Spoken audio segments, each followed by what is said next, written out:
Presiden Joko Widodo menekankan pentingnya peran pengawasan internal dalam penggunaan APBN dan APBD. Presiden meminta agar orientasi pengawasan penggunaan APBN dan APBD diubah dari yang semula orientasi prosedur menjadi orientasi hasil akhir. Presiden Joko Widodo menyoroti lemahnya pengawasan internal di kementerian dan lembaga dalam penggunaan anggaran pendapatan dan belanja negara APBN dan anggaran pendapatan dan belanja daerah atau APBD. Misalnya saja anggaran untuk penanganan stunting, pengembangan UMKM hingga pembangunan balai pertanian, di mana 80% dari total anggaran untuk program-program tersebut habis untuk honor rapat dan perjalanan dinas, sementara 20%-nya untuk kegiatan konkret. Oleh sebab itu, Kepala Negara meminta agar orientasi pengawasan penggunaan APBN dan APBD diubah dari yang semula orientasi prosedur menjadi orientasi hasil akhir. Hal tersebut dikatakan Presiden saat membuka rapat Koordinasi Nasional Pengawasan Intern Pemerintah tahun 2023 di Gedung Badan Pengawas Keuangan dan Pembangunan BPKP Jakarta baru-baru ini. Jika tidak diawasi, hati-hati.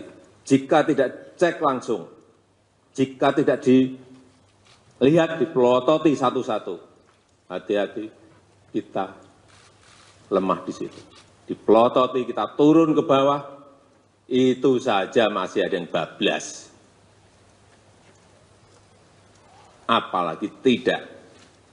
Presiden Joko Widodo juga menegaskan semua kementerian dan lembaga untuk tidak menutup data soal pengeluaran anggaran, serta mengikuti rekomendasi yang diberikan oleh Badan Pengawas Keuangan dan Pembangunan BPKP.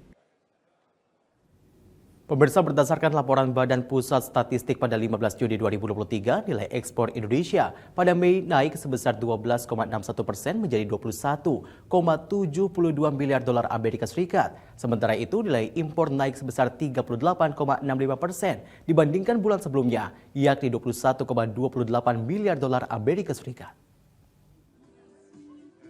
Badan Pusat Statistik (BPS) melaporkan perkembangan ekspor-impor Indonesia pada Mei 2023. Menurut Badan Pusat Statistik, nilai ekspor Indonesia Mei 2023 mencapai 21,72 miliar dolar Amerika Serikat atau naik 12,61% dibanding dengan bulan sebelumnya. Secara bulanan, Badan Pusat Statistik mencapai 3 sektor yang mengalami peningkatan, yaitu migas sebesar 4,48%, pertanian sebesar 33,76% dan industri pengolahan sebesar 20,17%.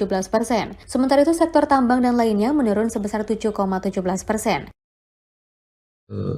Yang pertama, pangsa pasar terbesar adalah ke Tiongkok. Kami mencatat pada bulan Mei ini nilai yang komoditas yang dijual ke sana ada sebesar 4,78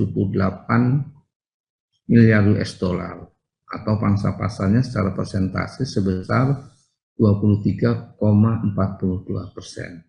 Sedangkan nilai impor Indonesia Mei 2023 mencapai 21,28 miliar dolar Amerika Serikat. Jumlah tersebut naik 38,65% dibanding April 2023, sebesar 15,30 miliar dolar Amerika Serikat. Menurut Badan Pusat Statistik, secara bulanan nilai impor meningkat untuk seluruh jenis penggunaan impor barang. Modal mengalami kenaikan tertinggi sebesar 66,3%. Disusul konsumsi sebesar 47,96% dan bahan baku atau penolong sebesar 31,98%.